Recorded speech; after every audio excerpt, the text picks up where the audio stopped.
السلام عليكم ورحمة الله وبركاته. الحمد لله نحمده ونستعينه ونستغفره ونؤمن به ونتوكل عليه ونعوذ بالله من شرور أنفسنا ومن سيئات أعمالنا من يهده الله فلا مضل له ومن يضلل فلا هادي له ونشهد أن لا إله إلا الله وحده لا شريك له ونشهد أن سيدنا ونبينا ومولانا محمدا عبده ورسوله أرسله بالحق بشيرا ونذيرا وداعيا إلى الله بإذنه وسراجا منيرا صلى الله على سيدنا محمد وآله الأبرار وأصحابه الأخيار وأزواجه الطيبات الطاهرات. أوصيكم عباد الله وإياي أولا بتقوى الله. أما بعد فأعوذ بالله من الشيطان الرجيم. بسم الله الرحمن الرحيم. إنا سنلقي عليك قولا ثقيلا. صدق الله مولانا العظيم. وقال نبي الله سيد البشر محمد رسول الله صلى الله عليه وسلم الماهر بالقرآن مع السفرة الكرام البررة. صدق نبي الله صلى الله عليه وسلم. எல்லாம் வல்ல அல்லாஹுவின் அன்பும் மேலான கருணையும் நமக்கெல்லாம் வந்து சேரட்டுமாக. நமது உயிரினும் மேலான கண்மணி ஹாத்தமுன் நபியின் முஹம்மதுர் ரசூலுல்லாஹி ஸல்லல்லாஹு அலைஹி வஸல்லம் அவர்களின் அன்பையும் ஷஃபாஅத்தையும் பெறுவதற்கு அல்லாஹ் நம் எல்லோருக்கும் தௌஃபீக் செய்வானாக. வல்ல ரஹ்மான் நமக்கும் நம்முடைய பெற்றோர் மனைவி மக்கள் குடும்பத்தார் யாவருக்கும் உயிருள்ள வரையிலும் உடல் சுகத்தை நசீபாக்கி தருவானாக. மருத்துவமனை கஷ்டம் அதன் சிரமம் செலவுகளிலிருந்து நிரந்தரமான பாதுகாப்பை அல்லாஹ் நம் எல்லோருக்கும் கொடுத்தருள் புரிவானாக. வானம் பூமியினுடைய ஆபத்துகளை விட்டும் முசீபத்துகளை விட்டும் கெட்ட முடிவுகளை விட்டும் நம்மையும் நம் குடும்பத்தையும் பாதுகாத்து அருள் புரிவானாக. அவனுடைய படைப்புகளின் தீங்குகள் அனைத்திலிருந்தும் நம்மையும் நம் சமூகத்தையும் காத்தருள் புரிவானாக. அல்லாஹுவின் மகத்தான பேரருளால் நம்முடைய இஸ்லாமிய நண்பர்களின் சார்பாக இங்கே மிகச் சிறப்பானதொரு நிகழ்வை, திருக்குர்ஆனுக்கே ஒரு மகத்தான நிகழ்வு இது. காலையிலிருந்து தமிழகத்தினுடைய எங்களுடைய அன்பு கண்மணிகளான ஹாஃபிதுல் குர்ஆன்களும் காரிகளும் இங்கே நிரம்ப குழுமி சிறப்பாக அவர்களின் பரக்கத்து நிறைந்த தொனிகளால் திருக்குர்ஆனை இங்கே அழகுபட ஓதி தங்களது பாக்கியங்களை சமூகத்திற்கு ஒப்படைத்திருக்கிறார்கள். இதில் நடுவர்களாக எங்களுடைய மரியாதைக்கும் அன்புக்கும் நிறைந்த காரி சித்திக் அலி ஹதரத் பாக்கவி தாமத் பரக்காத்துகும், மாஷூக்குர் ரஹ்மான் ஹசரத் தாவூதி பெருந்தகை, சங்கை மிக்க ஷமீமுல் இஸ்லாம் ஹசரத், இங்கே எல்லோருக்கும் நான் அவர்களுடைய துஆவை ஆதர வைத்து இந்த நிகழ்வின் தலைவர் உட்பட என்னுடைய அன்பு பிள்ளை ஷேக் ஆலிம் உஸ்மானி அவர்களுக்கும் இந்த சபையின் பரக்கத்து நிறைய உலமாக்கள் இங்கே அமைந்திருக்கிறார்கள். எங்களுடைய முன்னோடியும் வழிகாட்டியும் ஆயிரம் ஆலிம்களின் மிகச்சிறந்த இமாமத்து பணி எப்படி இருக்க வேண்டும் என்பதற்கு ஒரு நல்ல முன்மாதிரி மாடலாக அமைந்தவர்கள் எங்கள் புளியங்குடி யூசுப் ஹதரத் அவர்கள். அல்லாஹ் அவர்களின் ஹயாத்திலும் சுகத்திலும் பறக்க செய்வானாக. ஹதரத் அவர்களும் இந்த சபையில் இருப்பது ரொம்பவும் பாக்கியம், அற்புதமான காரியாக. நீண்ட நெடும் காலம் தமிழகத்தையே வலம் வந்தவர்கள். அவர்களின் கராத்துக்கு முன்னால் 100 கணக்கான ஜமாத்துகள் அடிமைப்பட்டிருந்த காலம் உண்டு. உயர்ந்த சொற்கள், சிறந்த ஞானம், எதிலும் சரியாக நடக்கும் தன்மை. ஆலிம்களுக்கென்று என்ன கண்ணியமோ அந்த கண்ணியம் கொடுக்கப்பட வேண்டும் என்பதில் அழுத்தம். அல்லாஹ் அந்த அழகிய முன்மாதிரியை காலம் தொட்டு தொடரச் செய்வானாக. எங்களுடைய இஸ்லாமிய நண்பர்கள் குழுவை நான் பாராட்டுகிறேன். எத்தனையோ நிகழ்வுகளுக்கு இடையே திருக்குர்ஆனுக்கான ஒரு போட்டி, அதுவும் ஒரு முன்மாதிரி அழகிய போட்டி. மிகச்சிறப்பாக தமிழகம் தழுவிய ஹாஃபில்களும் காரிகளும் இங்கே வந்திருக்கிறார்கள். ஆசிரிய பெருமக்களும் உடன் வந்திருப்பது இன்னும் இந்த சபைக்கு பரக்கத்தை சேர்க்கிறது. இது இந்த பகுதிக்கே ஏற்பட்ட பாக்கியமாக நான் கருதுகிறேன். சங்கை மிக்கவர்களே, ஒவ்வொரு மனிதனுக்கும் திருக்குர்ஆனோடும் அழகிய அந்த வார்த்தைகளை உச்சரிப்பதோடும் மொழிவதோடும் ஓதுவதோடும் ஒரு தொடர்பு இருக்க வேண்டும் என்கிறார்கள் நபிகள் நாயகம் ஸல்லல்லாஹு அலைஹி வஸல்லம். குர்ஆனின் தொடர்பு என்பது வார்த்தைகளின் தொடர்பு அல்ல, அது அல்லாஹ்விற்கும் அடியானுக்கும் மத்தியில் உள்ள தொடர்பாகவே காட்டுவார்கள்.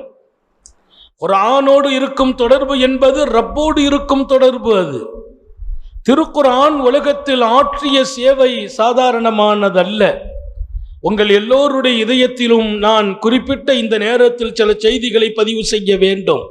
வாழ்க்கை ஒரு முறைதான் கொடுக்கிறான் அல்லாஹ். வாழ்வதற்கான இந்த அவகாசம் என்பது பல பேர் இதை பாக்கியமாக்கி கொண்டார்கள்.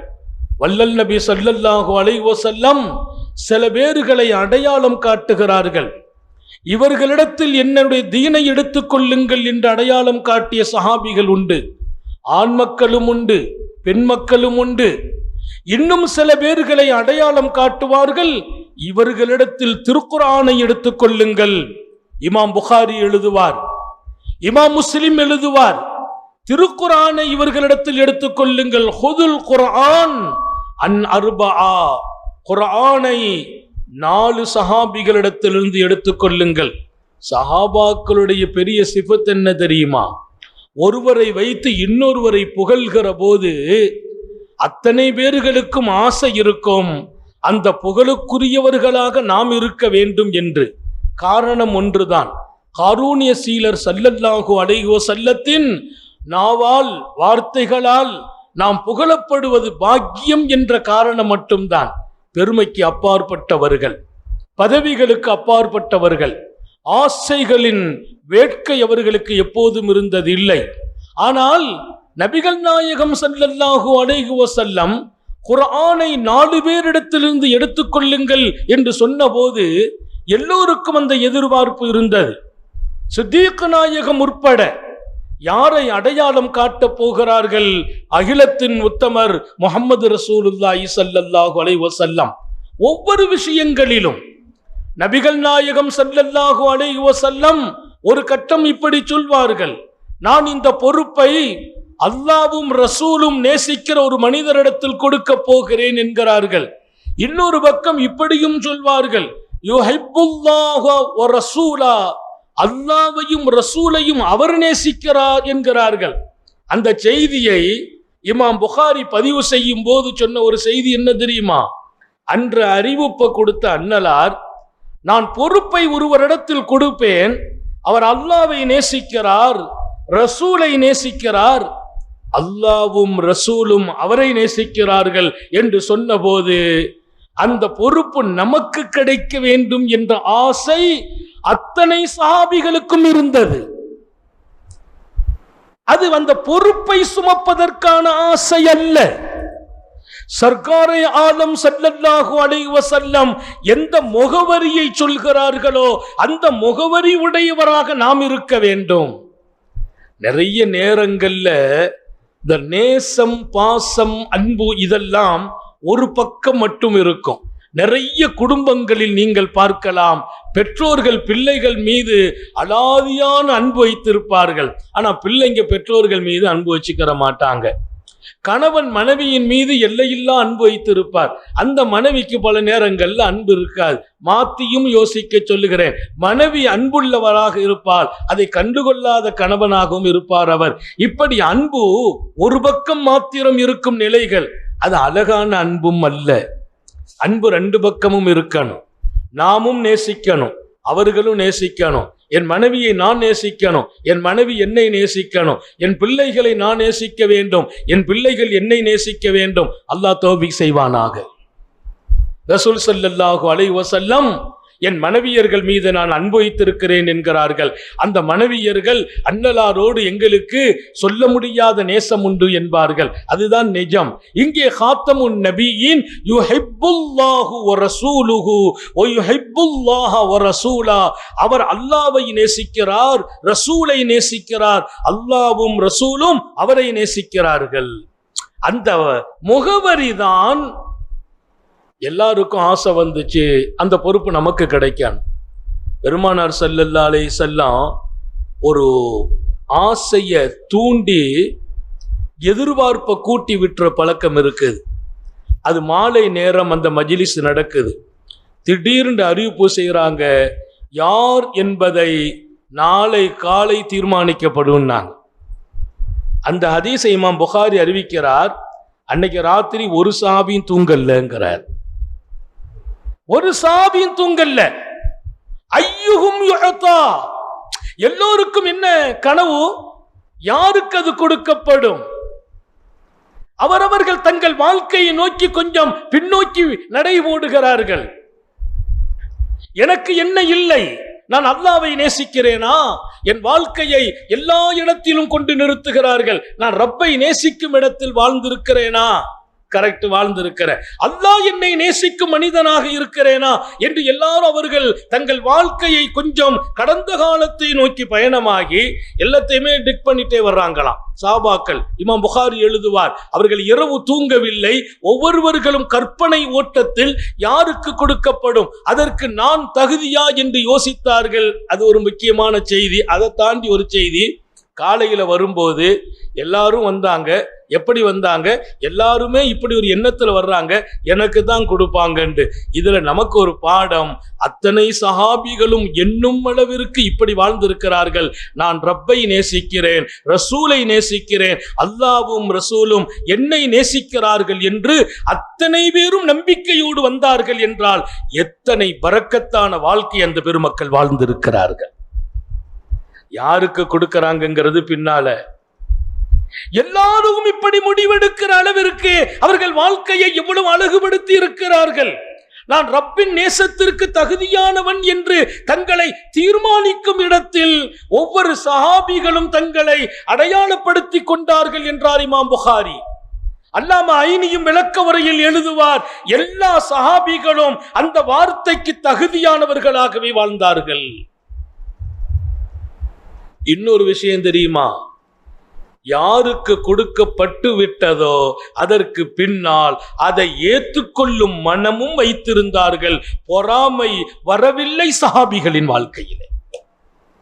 நான் தகுதி என்று வருகிறார்கள், அது வேறு ஒருவருக்கு தரப்படுகிற போது அல்லாஹ்வும் ரசூலும் எடுக்கும் முடிவு அழகானது என்று ஏற்றுக்கொள்வார்கள். மாத்திரமல்ல, அவர் மீது பொறாமை வருவதில்லை. நம்ம தகுதி நினைச்சு நம்ம வருவோம், இன்னொருவர் தேர்ந்தெடுக்கப்பட்டால் மனசுல ஒரு சின்ன சலனம் ஏற்படும் இல்லையா? அந்த சலனம் உடையவர்கள் அல்ல சஹாபிகள். சர்க்காரை ஆலம் அது யாரென்று மறுநாள் தீர்ப்பு வழங்கின விஷயம் என்ன தெரியுமா? ரொம்ப ஆச்சரியம். வரலாறு எல்லாம் நீண்டது.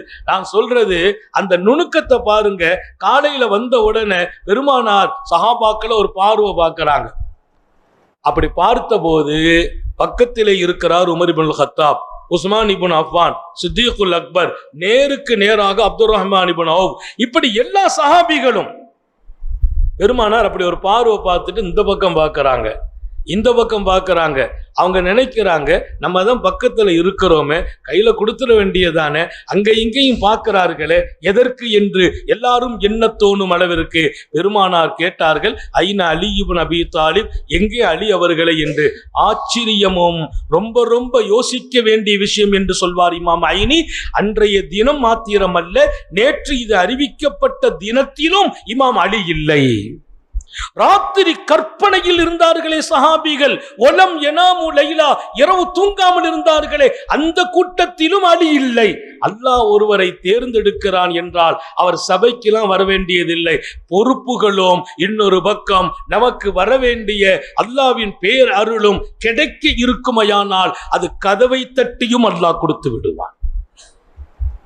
வாய்ப்புக்கள் உன்னை தேடி வரும் என்பார்கள், தேடி வரும்போது பயன்படுத்துங்கள் என்கிறார்கள். அதை நீ தவற விட்டு விட்டால் நீ தேடி அலைய வேண்டியது வரும், நீ தேடி அலையும் போது அது கிடைக்காது. அல்லாஹ் நம்ம எல்லாருக்கும் அடைய செய்வானாக. இரவெல்லாம் தூக்கத்தை விட்டு விட்டு நான் தகுதி என்று யோசிக்கிறார்களே, யோசிக்கும் இடத்தில் சையதுனா அலி இல்லை. நேற்றைய இந்த அறிவிப்பை பெருமானார் ஸல்லல்லாஹு அலைஹி வஸல்லம் செய்யும் போதும் சையதுனா அலி இல்லை, இப்போதும் அலி அவர்கள் சபையில் இல்லை. ஐனா அலி இப்னு அபி தாலிப், எங்கே அலி என்று கேட்கிறார்கள். பெருமானார் அவர்களுக்கு ஒரு உணவு கொண்டு கொடுக்கப்படுது. அது என்ன உணவுனா, அவங்க விரும்பி சாப்பிடுகிற உயர்தரமான ஒரு பறவையின் இறைச்சி. அந்த இறைச்சி துன்யாவுல உள்ள இறைச்சி மாதிரி இல்ல, அந்த பறவையின் இறைச்சி ரொம்ப உயர்தரமாக அது அல்லாஹ்வின் பேரருளால் வழங்கப்படுது. அதை பார்த்துட்டு நபி அவங்க ரொம்ப பிரமிச்சு போயிட்டாங்க.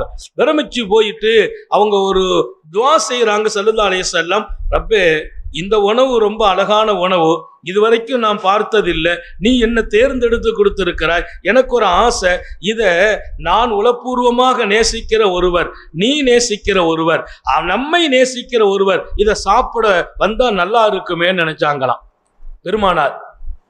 இந்த உணவு ரொம்ப பாக்கியம், நான் நேசிக்கும் ஒருவர், நீ நேசிக்கும் ஒருவர், அவர் நம்மை நேசிப்பார், அவர் இதை சாப்பிட்டா நல்லா இருக்குமே நினைக்கிறாங்க. ஆனா ஒரு விஷயம் என்ன தெரியுமா, ரசூல் ஸல்லல்லாஹு அலைஹி வஸல்லம் அந்த இடத்தில் வேறு யாருமே இல்லை. அவங்க குடும்பம் இல்லை, மனைவிகள் இல்லை, வேறு சஹாபிகளும் கூட இல்லை. அல்லாஹ் அவர்களுக்கு கொடுக்கிற அந்த வாய்ப்பு அது. அவங்க நினைக்கிறாங்க ஒருத்தர் கூட இருந்தா நல்லா இருக்குமே, அது என்னுடைய நேசம் பெற்றவரா இருக்கலாமே அப்படின்னு நினைச்சிட்டு அப்படி திரும்புறாங்க. பக்கத்திலே ஒரு சஹாபி வந்து நிற்கிறார். அன்னலார் சிரிச்சிட்டாங்க. ரசூலுல்லாஹ், என் பெருமான் சிரித்தார்கள். எத்தனை இடத்தில் சிரித்தார்கள், பல் தெரிய சிரித்த இடம் எத்தனை. புன்னகை என்பது பூமா நபியின் மொத்த வாழ்க்கையும். எப்பவுமே சிரிச்ச முகத்தை காணாக்கிடக்கூடாது. அல்லாஹ் எல்லாருக்கும் தௌஃபீக் செய்வானா. குறிப்பா ஆலிம்களும் ஹாஃபில்களும் அதற்கு வாரிசுகளா இருக்கணும். நம்ம 1000 பேர் நம்மை சந்திப்பாங்க, 1000 பேர் தங்கள் பிரச்சனையை சொல்வாங்க. அவர்களை நாம் சந்திக்கும் முகம் சிரித்த முகமாக இருக்க வேண்டும். சுண்டிய முகமும் கடுகடுப்பான முகமும் அது அல்லாஹ்வையும் ரசூலையும் திருப்திப்படுத்தும் முகம் அல்ல, அல்லாஹ்வும் ரசூலும் திருப்திப்படும் முகமும் அல்ல. அதை நீங்க உங்க பிள்ளைங்களுக்கு பழக்கணும்.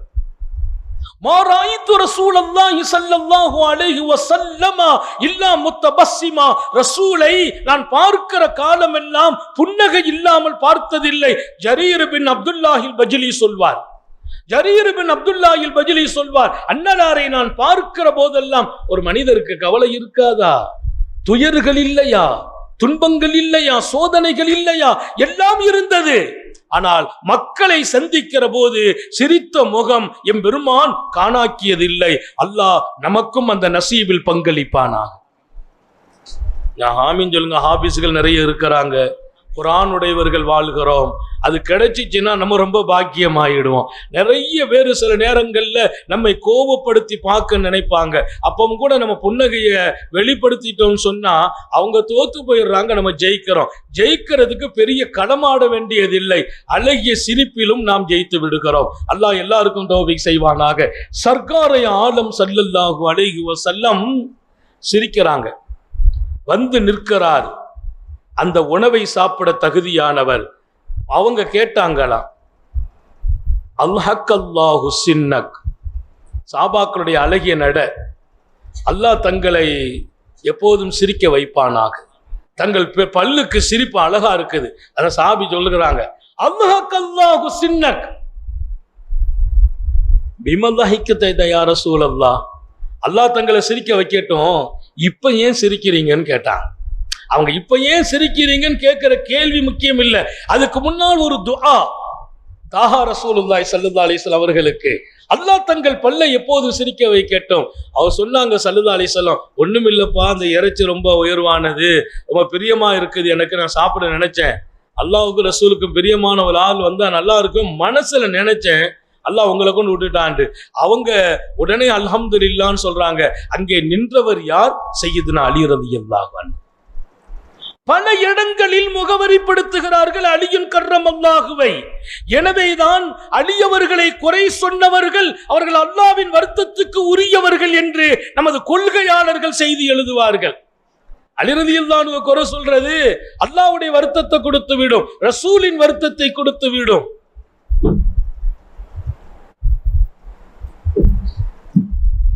இவங்களுக்கு மறைக்கும்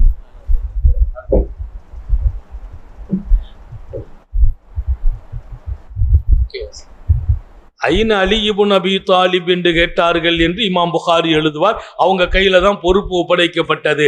நான் சொன்ன செய்தி உங்கள் ஆளும் இதயத்தில் இருக்கட்டும். பொறுப்புகளை நபி பெருமானார் கொடுக்க வர்ற போது அவர்களுக்கு இந்த அடையாளங்களை சொல்லி கொடுக்கிறார்கள். அந்த அடையாளங்கள் தான் சஹாபிகள் அந்த பொறுப்பை ஏற்க வேண்டும் என்ற எண்ணங்களை கொடுக்கிறது. பொறுப்பின் மீது ஆசைகள் இல்லை, பதவிகள் மீது ஆசைகள் இல்லை என்பதை அழுத்தமாக புரிந்து கொள்ள வேண்டும். ஹுதுல் குர்ஆன் அன் அர்பஆ, குர்ஆனை ஒஃபி ரிவாயத்தின் மின் அர்பஆ, 4 பேர்ட்ட இருந்து எடுத்துக்கங்கன்னாங்க ஸல்லல்லாஹு அலைஹி வஸல்லம். எல்லா சஹாபாக்களுக்கும் ஆசை இருந்துச்சு. ஏன்னா குர்ஆனை எடுத்து கியாமத் வரைக்கும் மக்கள் வாழ்க்கையில கொண்டு போகிறதுக்கு நம்ம கிராத்து தான் முன்மாதிரி கிராத்துன்னு பெருமானார் சொல்ல போகிறார்கள் என்றால் அந்த பேரு நமக்கு கிடைக்கணுமே நினைச்சாங்க. பெருமானார் ஸல்லல்லாஹு அலைஹி வஸல்லம் மின் இப்னு மஸ்ஊத் நாங்க முதல்ல 1வது அப்துல்லா இப்னு மஸ்ஊத் என்றார்கள். அப்துல்லா இப்னு மஸ்ஊத் என்கிறார்கள். அப்துல்லா இப்னு மஸ்ஊத் இடத்தில் நீங்கள் கிராத்தை எடுத்துக் கொள்ளுங்கள். ஒரு செய்தி நான் படித்தேன். தாவூத் அலைஹிஸ்ஸலாத்தினுடைய அந்த நீங்காரம், அவர்களின் அற்புதமான குரல், அவர்கள் ஓத துவக்கினால் வானில் பறக்கும் பறவைகளும் நின்று கேட்கும். ஜபூரை தாவூத் அலைஹிஸ்ஸலாம் உச்சரித்தால் வானில் போகும் பறவையும் நின்று கேட்கும். இங்கே என் உம்மத்தில் அப்துல்லா இப்னு மஸ்ஊத் ரலியல்லாஹு அன்ஹு கிராத்தை ஆரம்பித்தால் பறவைகளும் நின்று கேட்கும். ஹாஃபிதுகளுக்கு சொல்கிறேன், காரிகளுக்கு சொல்கிறேன், நம்முடைய குராத் என்பது இங்கே சில பேர்கள் கேட்டு முடித்திருக்கிறார்கள் என்று மாத்திரம் நினைத்து விடாதீர்கள். இங்கே லட்சோப மலக்குகள் கூடியிருந்து கேட்டு இருக்கிறார்கள். ஹஃபத்துல் மலாயிகா, எங்கே திருக்குர்ஆன் உட்கார்ந்து ஓதப்படுமோ அங்கே மலக்குகள் சூழ்வார்கள். என் அன்பு மௌலவி ஷேக் ஆலிம் இங்கே சொன்னார், ஒரு ஹிஃபுது மதரசாவும் இதன் துவக்கமாக இருக்க வேண்டும் என்றார். அவருடைய கனவு என்ன தெரியுமா? இந்த ஊரின் பாதுகாப்பு மலக்குகள் வர வேண்டும், பாதுகாப்பாளர்களாக வர வேண்டும். திருக்குர்ஆன் ஓதப்படும் இடங்களில் மலக்குகள் வருகிறார்கள், பாதுகாப்பாக வருகிறார்கள் என்கிறார்கள் நபிகள் நாயகம் ஸல்லல்லாஹு அலைஹி வஸல்லம். நான் ராத்திரி உட்கார்ந்து எங்க வீட்டுல குர்ஆன் ஓதுவேன். இப்பமல்ல, 30-35 ஆண்டுகளாக தஹஜ்ஜத்தில் எல்லாம் 3 ஜுசு 5 ஜுசுக்கள் எல்லாம் ஓதுற பழக்கம். குர்ஆன் ஓதணும், பாடத்தை பாதுகாக்கணுங்கிற ஆசையை தாண்டி நம்ம வீட்டுல மலக்குகள் சூழ வேண்டும், வீடு பாதுகாப்பாக வேண்டும். மலக்குகள் நம்முடைய வீட்டு பாதுகாக்கிறாங்க. இப்ப நம்ம வீட்டுல இல்ல, நம்ம பிள்ளைங்களை குர்ஆன் உடையவர்களாக ஆக்கினேன், என் பிள்ளைகளை குர்ஆன் உடையவர்களாக ஆக்கினேன். எனக்கு ஒரு பெரிய பாதுகாப்பு. நான் வந்துட்டாலும் பிள்ளைங்க குர்ஆன் ஓதிட்டு இருக்கிறாங்க, பிள்ளைங்களுக்கு நிக்கா செய்து அவங்க போவாங்க வருவாங்க. இன்னொரு ஆசை வந்துச்சு, வீடு திருக்குர்ஆன் எப்போது ஓதப்படணும். எங்களுடைய வீட்டை ஒரு பகுதியை மதரசாவாகவே ஆக்கினோம். நிஸ்வான் கிட்டத்தட்ட 100 மாணவியர்கள் ஓதி இன்னைக்கு பல மாணவியர்கள் ஆலிமாக்களாக உருவாகி வெளியில போறாங்க. எனக்கு ஒரு பெரிய நம்பிக்கை, எங்க போனாலும் வந்தாலும் வீட்டுக்கு பாதுகாப்பு. பிள்ளைங்க வந்தவொடனே வாக்கியம் ஓதிடுறாங்க, யாசீனை ஓதிடுறாங்க. பாடத்துக்கு முன்னால் அவர்கள் உட்கார்ந்து துஆ செய்யறாங்க. மாணவியர்களும் மாணவர்களும் திருக்குர்ஆனோடு தொடர்பில் இருக்கிற போதெல்லாம் நம்முடைய வீடு, நம்முடைய நாடு அது பாதுகாப்புக்குரிய இடமாக மாறுகிறது. அப்துல்லா இப்னு மஸ்ஊதுனுடைய கிராத்துக்கு முன்னால் பறவைகளும் நின்று கேட்கும். மலக்குமார்களின் பாதுகாப்பது. இங்கே காலையிலிருந்து ஓதப்பட்ட கிராத்துக்கு பின்னால் லட்சோப மலக்குகள் குவிந்திருப்பார்கள். பார்க்கிற பார்வைதான் கிடைக்கல. சஹாபிகள் மலக்குமார்களை பார்த்தவர்களும் இருக்கிறார்கள். சஹாபிகளிலே மலக்குகளை பார்த்தவர்கள் உண்டு என்று இமாம் புகாரி ஹதீஸிலே பதிவு செய்வார். நாங்கள் பச்சை தலப்பாகை கட்டிய மலக்குகளை போர்க்களத்தில், குறிப்பாக பத்ர் களத்தில் பார்த்தோம் என்று சஹாபிகள் சொல்லும் செய்தி ரொம்ப ஆச்சரியமாகும். மலக்குகளும் கூட பார்க்கும் இடத்தில் சஹாபிகளின் கண்களை அல்லாஹ் ஆக்கி வைத்திருந்தான். அன்பர்களே, அப்துல்லா இப்னு மஸ்ஊதை நபி பெருமானார் ஸல்லல்லாஹு அலைஹி வஸல்லம் கூப்பிட்டு நீங்க குர்ஆன் ஓதுங்க, நான் கேட்கணும்னு சொன்னாங்க அப்படிங்கிற ஒரு செய்தியையும் இமாம் புகாரி எழுதுவார். அப்துல்லா இப்னு மஸ்ஊத் நிறைய ஓதுவாங்க, எல்லாரும் கேட்பாங்க. இந்த இடத்துல தான் அவங்க கொஞ்சம் கண்ணீர் வடிச்சாங்க. கொஞ்ச நேரம் அப்படி ஸ்டாக் ஆயிட்டு நின்று போனாங்க. என்ன யா ரசூலல்லாஹ், தாங்களுக்கு நான் ஓதுவதா? அஅக்ரவு அலைக், நான் ஓதுவதா தங்களுக்கு? வாலைக்கும் சொல், குர்ஆன் தங்களுக்கு அல்லாஹ் அருளினான், குர்ஆன் தங்களுக்கு தானே இறக்கப்படுது, நான் ஓதுவதா? இப்னு மஸ்ஊத் கேட்கிறாங்க. ஸல்லல்லாஹு அலைஹி வஸல்லம் இன்னொரு பாடத்தை அங்க கற்றுக் கொடுத்துறாங்க. ஒரு விஷயம் தெரியுமா இப்னு மஸ்ஊத், எனக்கு ஒரு ஆசை இருக்குது, ஒருவரை ஓத வைத்து நான் கேட்க வேண்டும் என்று ஆசைப்படுகிறேன். குர்ஆன் ஓதுவதும் பாக்கியம், பிறரை ஓதச் சொல்லி கேட்பதும் பாக்கியம். குர்ஆன் ஓதுவதும் பாக்கியம், ஒருவர் ஓதுவார் இன்னொருவர் கேட்பார், கேட்பதும் பாக்கியம். சஹாபிகளின் வாழ்க்கையில் இன்றைக்கும் பாதுகாக்கப்பட்ட ஒரு வாழ்க்கை. அப்துல் சையதுனா உமர் இப்னு கத்தாப் ரலியல்லாஹு அன்ஹு மஸ்ஜிதுன் நபவியில குர்ஆன் ஷரீஃபை மாலை நேரத்தில் உட்கார்ந்து ஓத சொல்றாங்க. ஓதும் அன்னைக்கு அங்க உள்ள காரி யாருன்னா அபூ மூஸல் அஷ்அரி ரலியல்லாஹு அன்ஹு, ரொம்ப பெரிய காரி அபூ மூஸல் அஷ்அரி. அஷாரியாக்களுக்கு ஒரு குரல் வலிமை உண்டு, அஷாரியாக்களுக்கு ஒரு சிபத்து உண்டு. என்ன சிபத்துன்னா பெருமானார் சொல்லுவாங்க, அஷாரியாக்கள் மதீனா வாசி அல்ல, யமன் வாசிகள். நபி பெருமானார் ஸல்லல்லாஹு அலைஹி வஸல்லம் மதீனாவில் அவங்க ஹிஜ்ரத்தாய் உட்கார்ந்துட்டாங்க. எங்க உட்கார்ந்து இருப்பாங்க? அங்க ஒருவர் இருப்பார், இங்க ஒருவர் இருப்பார். பெருமானார் சொன்ன அந்த வார்த்தை எவ்வளவு அழகானது தெரியுமா? எனக்கு ஒரு நிகழ்வு உண்டுன்னாங்க. என்ன நிகழ்வு யா ரசூலல்லாஹ்? அஷாரியாக்கள் யார், அவர்களுடைய வீடு எது? அஷாரியாக்கள் யார், அவர்களுடைய வீடு எது? நான் சொல்வேன், ராத்திரி நேரத்தில் நான் அந்த வீதியில் நுழைந்தால் இது அஷாரியாவின் வீடு என்று சொல்வேன், இது அஷாரியின் வீடு என்று சொல்வேன். எனக்கு தெரியாது, பகல் நேரங்களில் அவர்கள் இருக்கும் வீட்டை நான் பார்த்ததில்லை. நபி பெருமானார் ஸல்லல்லாஹு அலைஹி வஸல்லம் வெறும் ஒரு ஆன்மீக தலைவராக மாத்திரம் தீர்மானித்து விடக்கூடாது. தொழுகைக்கும் நோன்புக்கும் வழிகாட்டிய தலைவர் மாத்திரம் அல்ல, ஒவ்வொரு மனிதனின் இதயத்திலும் பல்லாயிரம் உயர்ந்த சிந்தனைகளை பதிய வைத்தவர்கள். பகல் நேரங்களில் அவர்களின் வீடுகளை நான் பார்த்ததில்லை, அஷாரியாக்களின் வீட்டை. இந்த ஹதீஸும் புகாரி ஷரீஃபில் தான் வருது. ஏன்னா நீங்க ஆழமா புரிஞ்சுக்கிடணும். நிறைய பேர் செய்திகளை உள்வாங்கிறதோடு அந்த செய்திகளுக்கான பதிவுகளையும் விளங்கிட்டோம்னா யாரு கேட்டாலும் பதிவு செய்துக்கலாம். இமாம் புகாரி எழுதுவார், அஷாரியாக்கள் பகல்ல அவங்க வீடு எனக்கு தெரியாது, நான் பார்த்ததில்லை. ஆனா ராத்திரியில் நான் வந்தால் இது அஷாரியின் வீடு, இது அஷாரியின் வீடு என்று சொல்வேன். எப்படி யா ரசூலல்லாஹ்? அவர்களின் உணர்வு மிக்க குர்ஆனின் தொடர்பு, அவர்கள் ராத்திரி நேரம் வீடுகளில் அவர்கள் ஓதும் அந்த குரல் எனக்கு புரியும். நான் அவர்களுடைய குரலை ரசிக்கிறவன். இரவு நேரங்களில் அவர்கள் திருக்குர்ஆனோடு கொஞ்சம் சப்தத்தோடு ஓதிக்கொண்டிருப்பார்கள். ரோட்ல போனா அஷாரி வீடுன்னு நான் கண்டுபிடிச்சிருவேன், ஏன்னா உள்ள இருந்து அந்த சத்தம் வரும். குர்ஆனை கொண்டு நான் அஷாரியாக்களை அறிவேன். குர்ஆன் ஓதுவதில் இரவை ஹயாத்தாக்குவார்கள் அஷாரியாக்கள் ஸல்லல்லாஹு அலைஹி வஸல்லம். அவர்களின் தலைமையில் வந்தவர்கள் தான் அபூ மூஸல் அஷ்அரி. அபூ மூஸல் அஷ்அரியின் தலைமையில் வந்தவர்கள் தான் அந்த அஷாரியாக்கள். அப்துல்லா இப்னு மஸ்ஊத் ரலியல்லாஹு அன்ஹுவை பெருமானார் ஸல்லல்லாஹு அலைஹி வஸல்லம் அடையாளம் காட்டுகிறார்கள். அஸருக்கு முன்னால, மதியம் சாப்பாட்டுக்கு பின்னால மஸ்ஜிதுன் நபவியில் மக்களை எல்லாம் உட்கார வைத்து அபூ மூஸல் அஷ்அரியை குர்ஆன் ஓத சொல்றாங்க. அவங்க ஓதுறாங்க. ஆச்சரியம் என்ன தெரியுமா? திருக்குரானின் பல ஜுசுக்கள் ஓதப்பட்டு முடிக்கப்படுது. அத்தனை சஹாபாக்கள் உட்கார்ந்து கேட்கிறாங்க. இதன் நடுவர் சய்யிதுனா உமர் இப்னுல் கத்தாப். ரொம்ப ரசிப்பாங்க சஹாபாக்கள், கண்ணீர் வடிப்பாங்க. நமக்கு குர்ஆனுடைய பொருள் விளங்குச்சு வைங்களேன், நம்ம தொழுகை உயிருள்ள தொழுகை ஆயிடும். அவ்வளவு மனதை ஈர்த்து விடும். அதுவும் அழகிய காரிகள் ஓதும் போது நாம நிலையே மாறி நிற்போம். தொழுகைங்கிறது அல்லாஹ்வோடு உரையாடுகிற ஒரு பாக்கியம் இல்லையா? குர்ஆனோடு நாம் நிற்கிற பாக்கியம் அல்லாஹ் நம்ம எல்லாருக்கும் நசீபாக்குவானாக. நான் இன்னைக்கு மக்ரிபில் அங்கிருந்து உள்ள ஓடி வர்ற நேரம் ஆயிட்டேன். எனக்கு அந்த கிராத் என்ன அப்படியே இழுத்து கொண்டு வந்துச்சு. ஏன்னா ரொம்ப நாள் நான் கேட்ட கிராத் எங்களுடைய அன்பு யூசுப் ஹசரத் தாமத் பரக்காத்துகும் ஹதரத் ஓதுறாங்க, ஒரு சிறப்பு. ஆனா அவங்க அன்னைக்கு இருந்த மூச்சு அப்படியே எல்லா இடத்துலையும் இழுத்து வருவாங்க.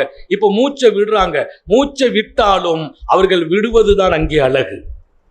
காரிகள் அவங்களுக்கு ரசூல் சில சலுகையை கொடுக்கறாங்க. இப்ப அதையெல்லாம் நான் பேச நேரம் இல்லை. பெருமானார் ஸல்லல்லாஹு அலைஹி வஸல்லம் சில பேருக்கு சில எழுத்து உச்சரிப்பு வராது. பெருமானார் சொன்னாங்க, அந்த உச்சரிப்பு வராமல் வேறு உச்சரிப்பு வருது பத்தியலா, அதுதான் பாக்கியம்னா. ஏன் அவருக்கு அந்த உச்சரிப்பு வரல?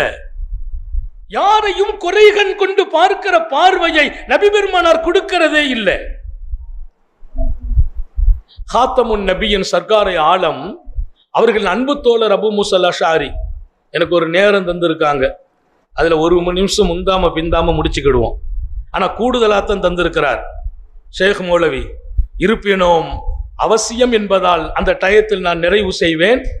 அபு மூஸா அஷ்அரி ஓதுறாங்க. ஒரு பக்கம் அல்ல, 2 பக்கம் அல்ல, பல ஜுசுக்களை ஓதி முடிக்கிறாங்க. அந்த நேரத்தில் ஒருவர் எழுந்திருத்தார். அஸ்ஸலாத் அஸ்ஸலா யா அமீரல் மோமினின். நடுவர் அமீருல் மோமினின் உமர் இப்னுல் கத்தாப். அவர் சொல்கிறார், தொழுகை தொழுகை என்கிறார். என்ன சூரியன் அஸ்தமிக்க போகிறது, அசர் தொழல்ல, நேரம் இருட்டி வருகிறது, எல்லாரும் குர்ஆன்ல தன்னை மறந்து உட்கார்ந்து இருக்கிறாங்க. அதான் சஹாபாக்களின் வாழ்க்கை. நான் ஆசைப்படுகிறேன் குர்ஆனோடு அழகிய தொடர்புகள் வர வேண்டும். எனவேதான் இதை இன்னும் அழுத்தமாக நாங்கள் பேசுகிறோம். இன்றைக்கு அந்த தொடர்பு கம்மியா இருக்குது.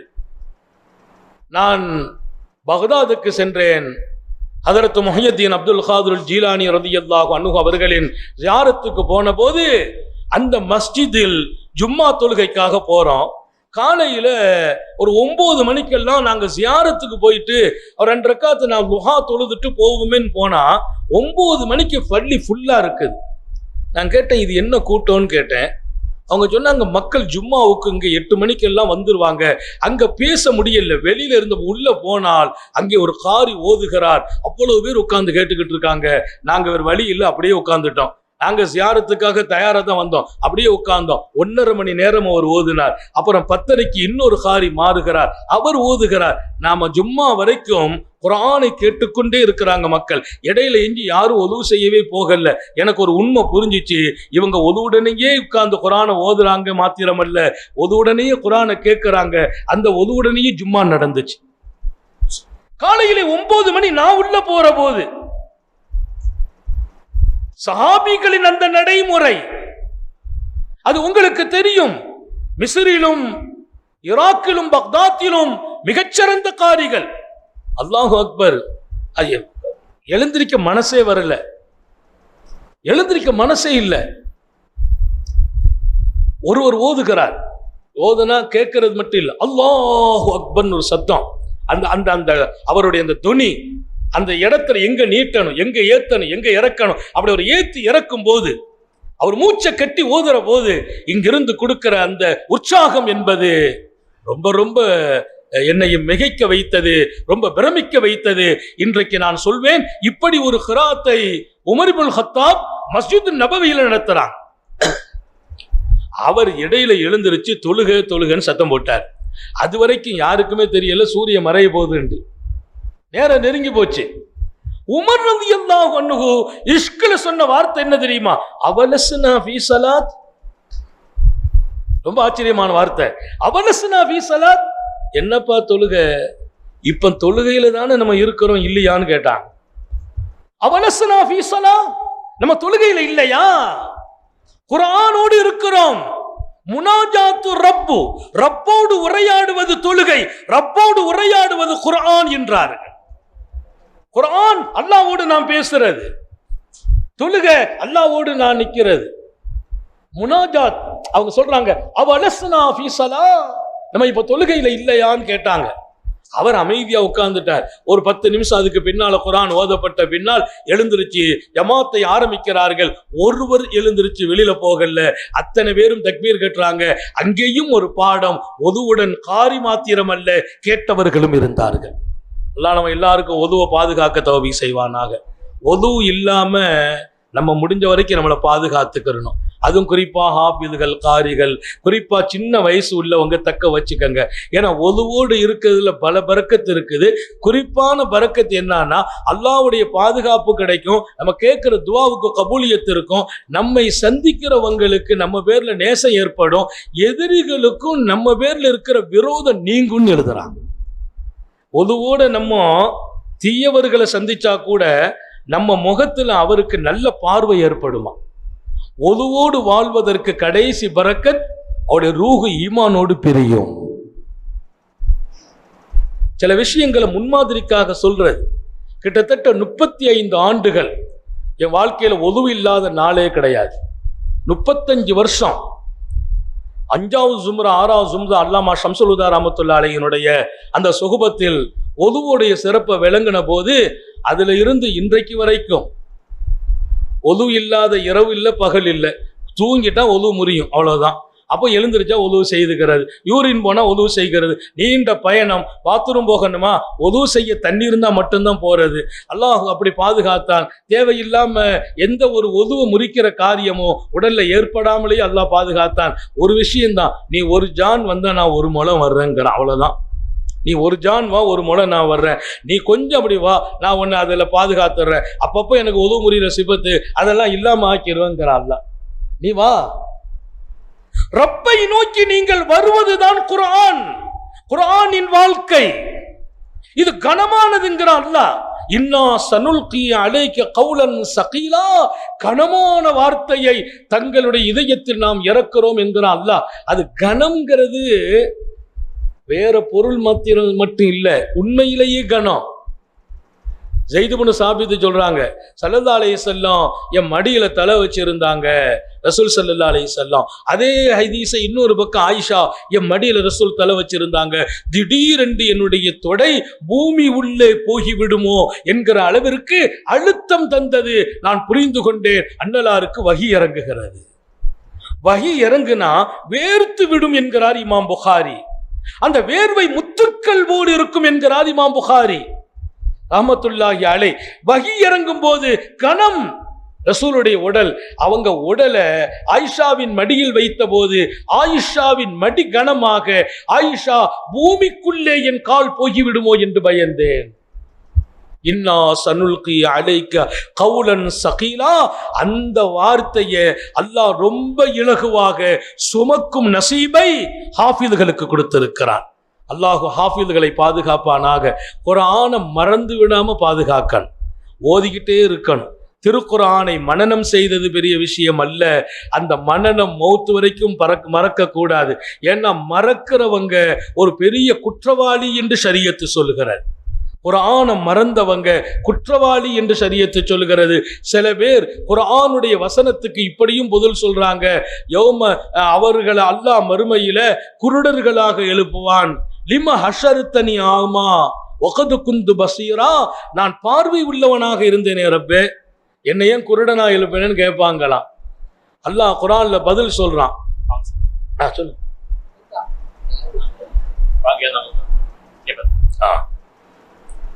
நான் பார்வை உடையவன் அல்லவா மண்ணில் வாழ்ந்தேன்.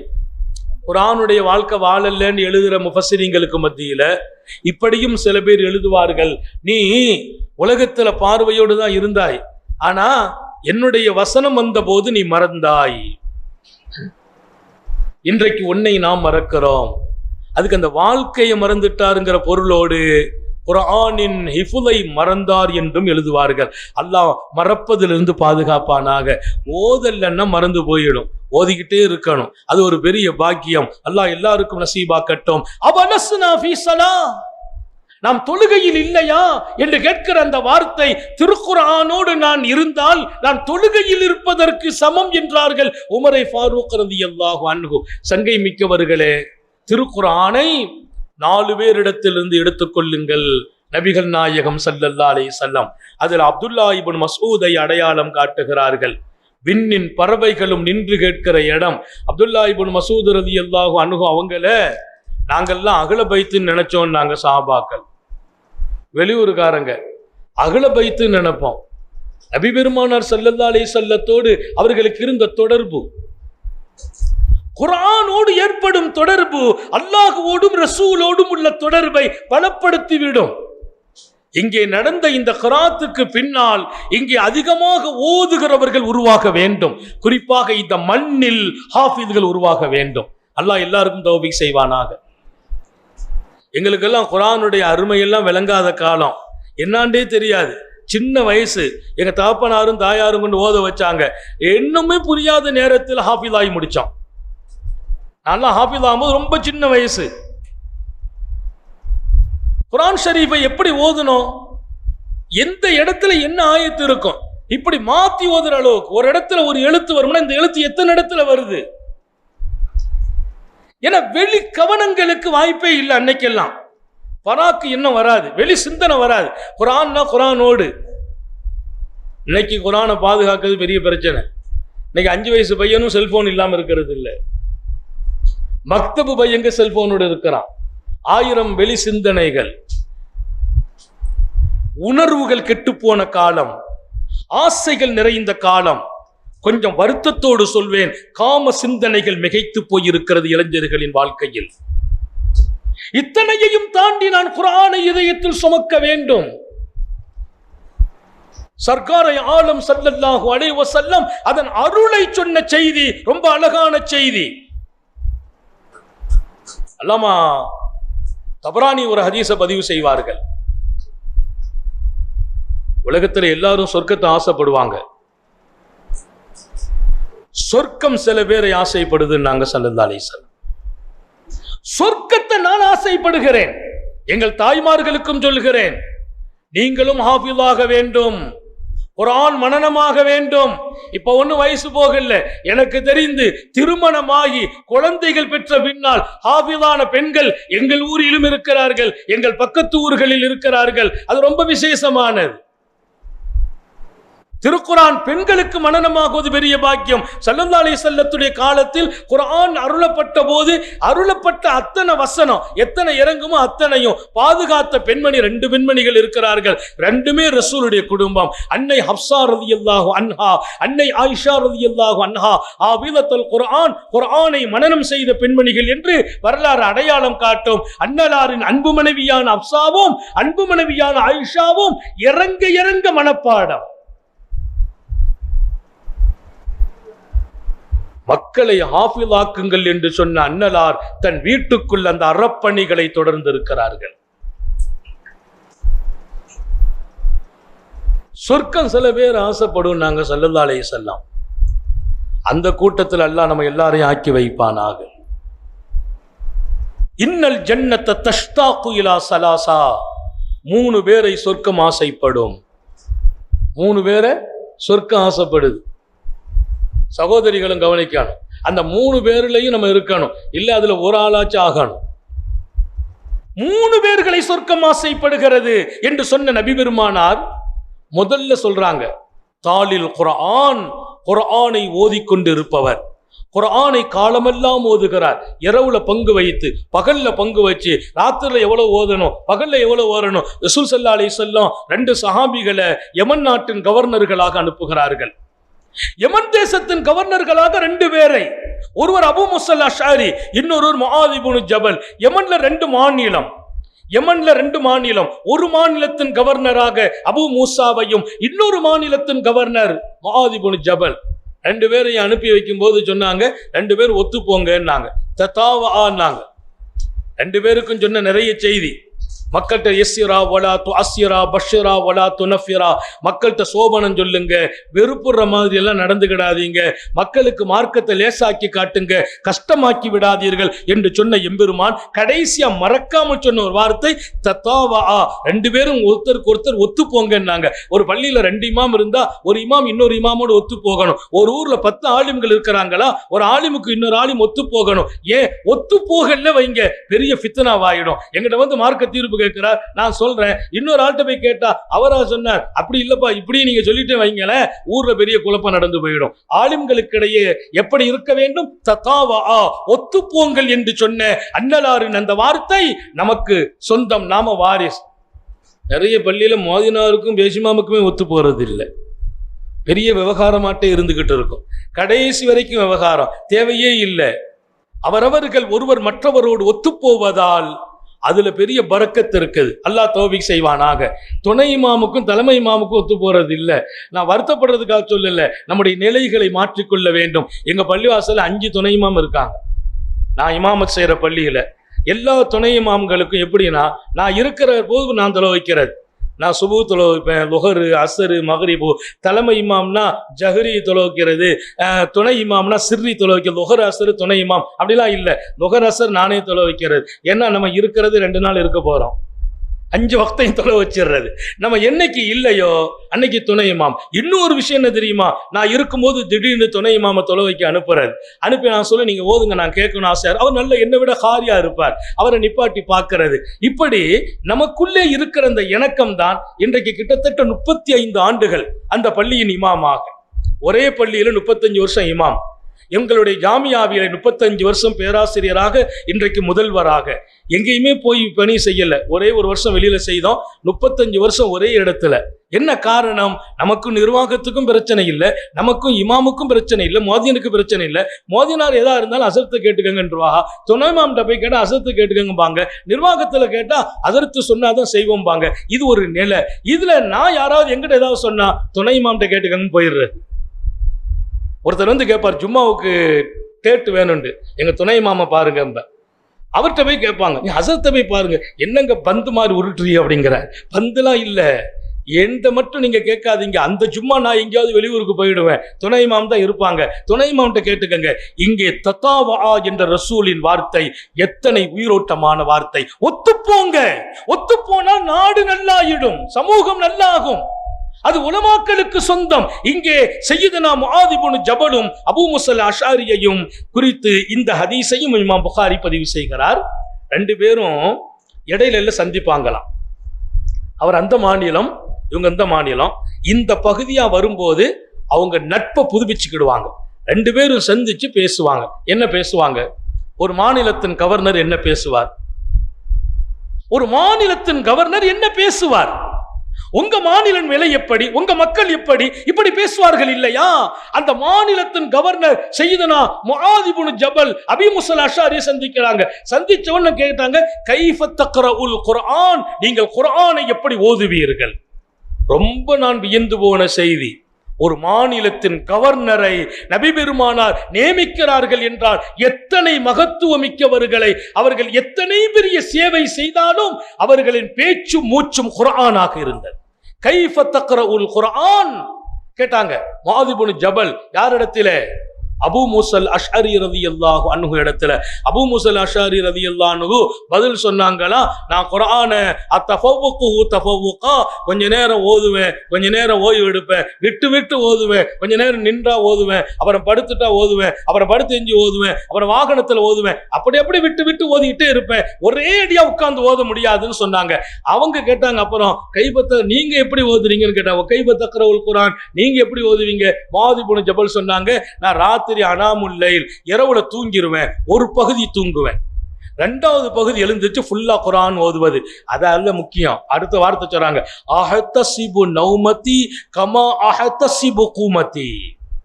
அஹ்தஸிபு நௌமதி கமா அஹ்தஸிபு கூமதி. நான் நின்று குர்ஆன் ஓதுவதை எத்தனை பாக்கியமாக, என் ரப்பின் பேரருளாக உயர்ந்த நற்கூலி கிடைக்கும் செயலாக நினைக்கிறேனோ, அதேபோல் நான் தூங்குவதையும் என் ரப்பின் பாக்கியமாக, பேரருளாக, நிறைவான கூலி தரும் பாக்கியத்தின் இடமாக கருதுகிறேன். என் தூக்கமும் நன்மை தரும், என் ஓதுதலும் நன்மை தரும். என்னான்னு கேட்கிறாங்க. ஹதீஸின் விளக்க வரையில் நான் 5 மணி நேரத்தில் 2.5 மணி நேரம் தூங்குவேன் என்றால், தூங்கும் போது நியத்து வைப்பேன், நான் பலமாக நின்று ஓதுவதற்கு இந்த தூக்கம் என்று. அப்போது நான் நின்று தொழுவதற்கும் ஓதுவதற்கும் தான் இந்த ஓய்வுக்கும் கூலி எழுதப்படுகிறது. அஹ்தஸிபு நௌமதி கமா அஹ்தஸிபு கூமதி. கவர்னர்களின் நிலைகள் குர்ஆனை ஓதுவது எப்படின்னு பேச்சு அல்ல, அதோடு தாண்டி குர்ஆனுடனேயே வாழ்ந்திருக்கிறாங்க. ராத்திரி பூரா உட்கார்ந்து ஓதுறாங்க, ராத்திரில 2.5 மணி நேரம் ஓதுறங்கிறார் முஆது இப்னு ஜபல். அல்லாஹ் நம்ம எல்லாருக்கும் தௌஃபீக் செய்வானாக. குறிப்பாக ஹாஃபிதுகள் இரவு குர்ஆனை கொண்டு ஹயாத்தாக்க செய்வானாக. தஹஜ்ஜத்துல ஒரு 3 ஜுஸ் ஓதுங்க, 10 நாள்ல குர்ஆன் முடியும். தஹஜ்ஜத்துல 3 ஜுஸ் 1 மணி நேரம் போதும். நீங்க ஒரு 3:30 மணிக்கு எழுந்திருச்சு நின்றால் 4:30 மணிக்கு ஓதி முடிச்சிடலாம்.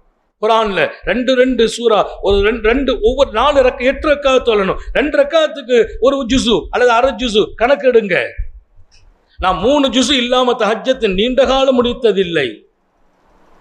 நான் நிறைய பெருமைக்கெல்லாம் சொல்லல, நிறைய காலம் 3 நாளைக்கு ஒரு குர்ஆன் முடிக்கிறது.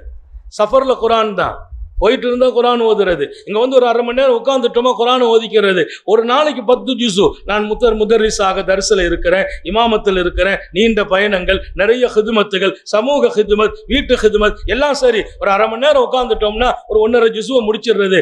என்ன பெரிய விஷயம்? குர்ஆனோடு கிடைக்கிற அந்த தொடர்பு, அல்லாஹ்வோடு ரசூலோடு நீங்கள் அழகிய பேரை பெறுகிறீர்கள் என்பதையும் இங்கே நான் பதிவு செய்கிறேன். இன்னும் சரியாக 10 நிமிடம் இருக்கிறது.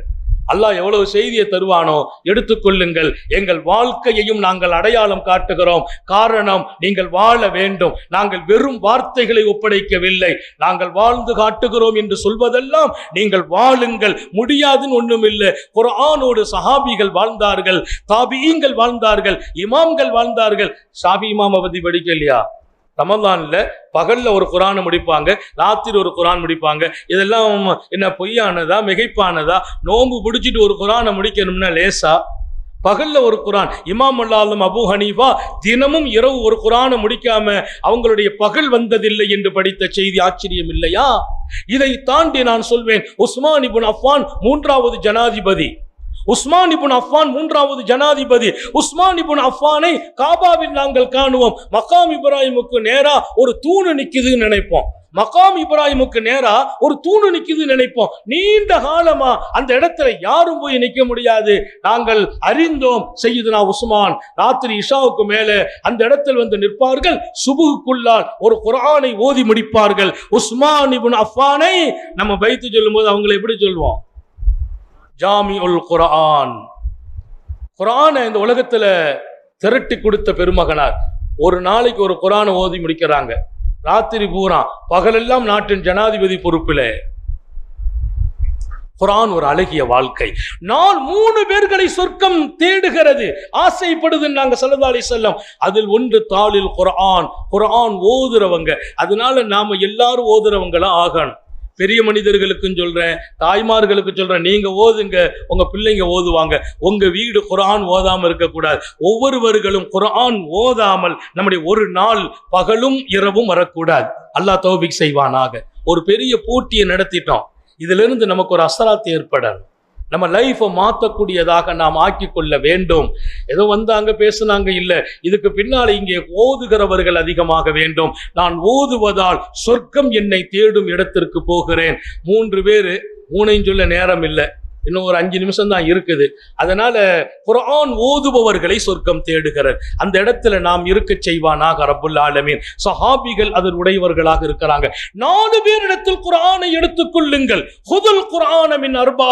அப்துல்லாஹ் இப்னு மஸ்ஊத் 2வது ஸல்லல்லாஹு அலைஹி வஸல்லம் முஆத் பின் ஜபல்ங்கறாங்க. முஆத் பின் ஜபல் குர்ஆன் ஓதுனா சுப்ஹானல்லாஹ், யமன் தேசத்துக்கு போறாங்க. அவங்க தக்பீர் கட்டுறாங்க, சுபுஹ் தொழுகை. முஆத் இப்னு ஜபல் சுபுஹ்ல தொழ வைக்கிறாங்க. வத்தஹதல்லாஹு இப்ராஹீம கலீலா ஆயத்தை ஓதுறாங்க. அந்த சூறாவை ஆரம்பிச்சு அங்க வரைக்கும் வந்துட்டாங்க. பின்னால நிக்கிறவங்க எல்லாம் புதுசா இஸ்லாம் ஆனவங்க. அந்த குர்ஆனை அவங்க எடுத்த விதம், உணர்ந்த விஷயம், அதுல பின்னால நின்னவர் சத்தமா சொன்னாராம், கர்ரத்து ஐனு உம்மி இப்ராஹிம், இப்ராஹிம் அலைஹிஸ்ஸலாத்தினுடைய உம்மாவுடைய கண் குளிர்ச்சி பெறட்டுமாக. தொழுகையில பேசுறது கூடுமா கூடாதாங்க ரெண்டாவது. அவங்க புது முஸ்லிம்கள், நேத்து தான் இஸ்லாத்துக்கு வந்திருக்கிறாங்க, இமாமாக நிற்கிறாங்க முஆது இப்னு ஜபல். வத்தஹதல்லாஹு இப்ராஹீம கலீலா, அல்லாஹ் இப்ராஹிம் நபியை தன் நண்பனாக எடுத்துக்கொண்டாங்கிற வசனம். அந்த வசனத்தை எப்படி உள்வாங்கிறார் பாருங்க. இப்ராஹிம் நபியை அல்லாஹ்வே நண்பனாக எடுத்தால் அந்த நிலை எப்படி இருக்கும்? எவ்வளவு பாக்கியம். நான் உங்களோட நட்பு இருக்குதுன்னா அது ஒரு பாக்கியம், அமைச்சரோடு எனக்கு ஒரு தொடர்புன்னா அது இன்னும் விசேஷமா தெரியும், நாட்டினுடைய பிரதமரோடு இவருக்கு நெருக்கம்னா, பிரதமருக்கு பிஏன்னா நமக்கு ஒரு தனி செல்வாக்கு. இவர் அல்லாஹ்வின் நேசர், அல்லாஹ்வை நண்பராக எடுத்துக்கொண்டார். அந்த ஆயத்தினுடைய ஆழத்தை பின்னால் நின்று ஓதுறதை கேட்டவர் சொல்றாரு, அல்லாஹு தாலா இப்ராஹிம் நபியினுடைய உம்மா இருக்கிறாங்களே அவங்க கண்ணு குளிர்ச்சி பெறட்டும் அப்படின்னு அவர் சொன்னார். இந்த செய்தி இமாம் புகாரி தங்களுடைய பாடத்துல பதிவு செய்யறாங்க. முஆது இப்னு ஜபலினுடைய கிராத்துக்கு இருந்த ஆளுமை, நேற்று வந்தவர் கேட்டாலும் அதன் உள்பொருளை விளங்கும் அளவிற்கு அது மகத்தான வலிமையை கொடுத்தது என்று ஸல்லல்லாஹு அலைஹி வஸல்லம் சொல்றாங்க. இன்னும் 2 பேரையும் சொல்லி நான் முடிக்கணும். மூணாவதாக சொன்னாங்க உபை இப்னு காப் என்றார்கள் ஸல்லல்லாஹு அலைஹி வஸல்லம். ஏன்னா அந்த 4 பேரையும் நம்ம தெரிஞ்சுக்கிடணும். காரிகளா இருக்கட்டும், எவ்வளவு பெரிய காரியா இருக்கட்டும், இந்த 4 பேர்கிட்ட இருந்த குர்ஆனை நம்ம எடுக்கக்கூடிய வாழ்க்கை. அந்த 4 பேரும் கொடுத்த கிராத்து சபா கிராவினுடைய அடிப்படையாகவே இருக்கும். அந்த 4 பேருனுடைய அந்த ஓதுதல் என்பது உலகம் இன்றைக்கும் போற்றப்படுகிற ஒரு இடம். சஹாபாக்கள் முழுக்க அங்கீகரித்துக் கொண்டார்கள். உபை இப்னு காப் சொன்னாங்க ஸல்லல்லாஹு அலைஹி வஸல்லம். யார? மூணாவது உபை இப்னு காப் ஒரு தடவை கூப்பிட விட்டாங்களாம். கூப்பிட்டு சொன்னாங்க, உபை, அல்லாஹ் சொன்னா உபைய கூப்பிட்டு நீங்க ஓதுங்க உபையிட்ட அப்படின்னான். உபைய கூப்பிட்டு ஓத சொல்லுங்கல்ல, உபையிட்ட நீங்க ஓதுங்க நான் அல்லாஹ். அவர் கேட்கட்டும், நீங்க பாடம் கொடுங்கிறான் ரப்புல் ஆலமீன்.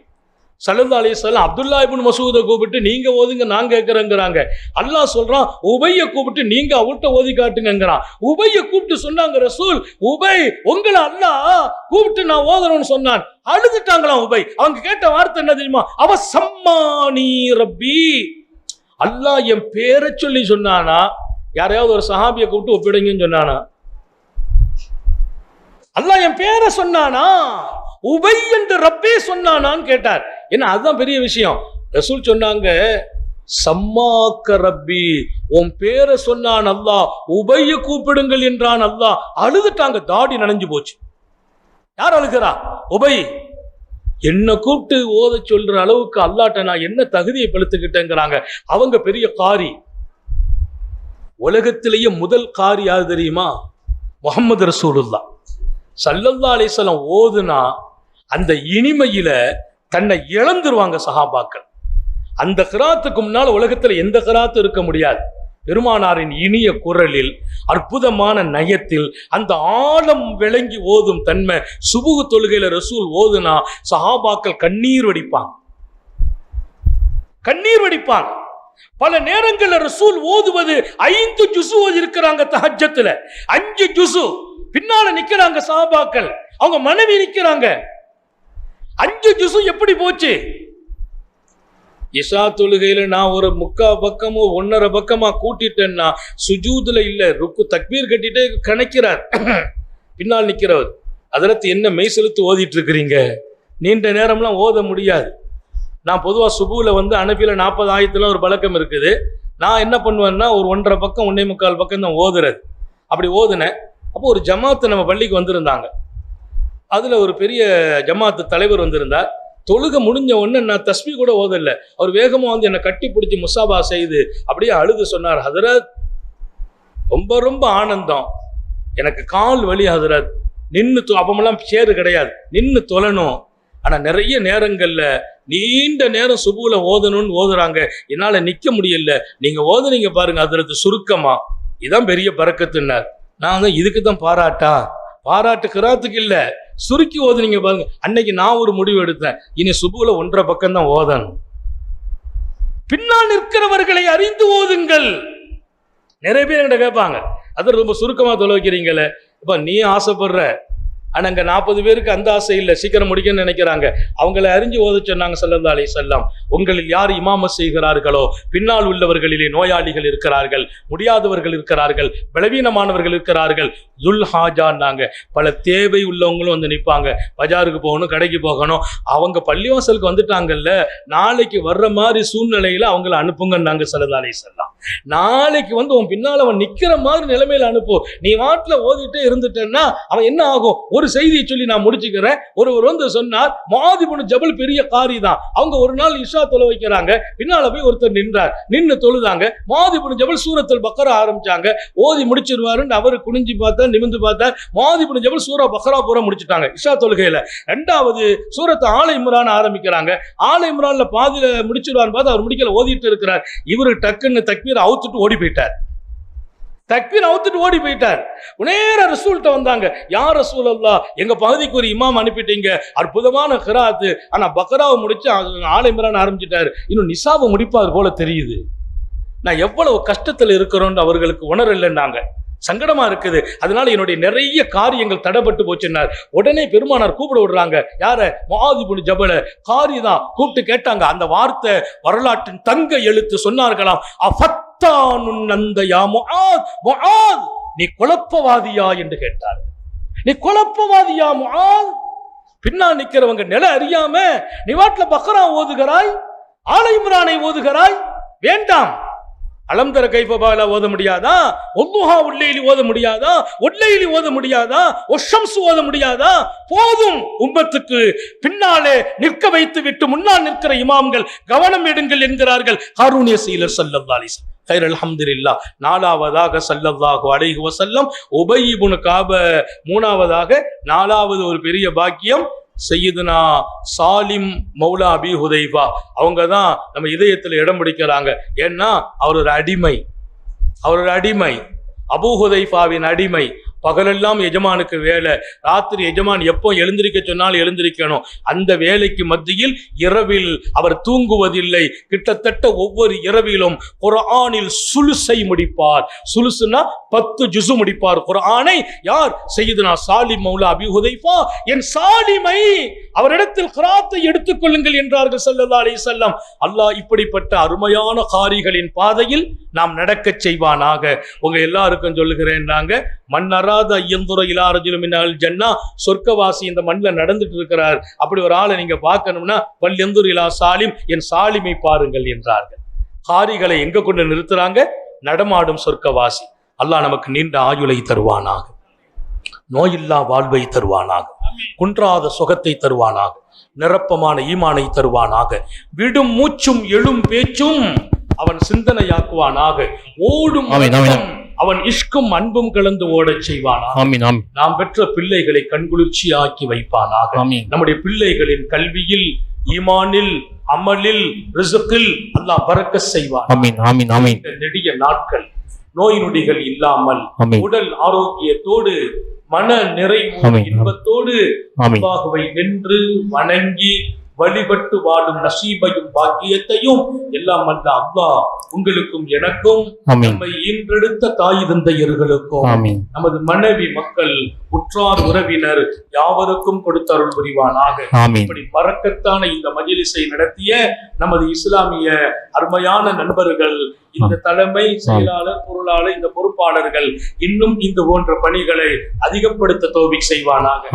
இருக்கிற எல்லா இளைஞர்களும் குர்ஆன் உடையவர்களாக ஆக்கி வைப்பானாக. இங்கே வந்த ஹாஃபிதுகள், ஆலிம்கள், குறிப்பாக மாணவ கண்மணிகள், இன்னும் இந்த ஊரில் ஒரு ஹிஃபுல் மதரசா துவங்க இருக்கிறது, அது சீக்கிரம் துவங்க செய்வானாக. அதற்கும் நம்முடைய ஒத்துழைப்பை அல்லாஹ் நசீபாக்குவானாக. இதற்கு முயற்சி செய்கிற அத்தனை பேர்களுக்கும் அல்லாஹ் நற்கூலி வழங்குவானாக. நாம் யாவரும் குர்ஆனை விட்டும் தூரமாகாமல் தினம் குர்ஆன் ஓதும் மக்களாக, குறைந்தபட்சம் ஹாஃபிதுகள் டெய்லி ஒரு 3 ஜுஸாவது இன்று முதல் ஓத தௌஃபீக் செய்வானாக.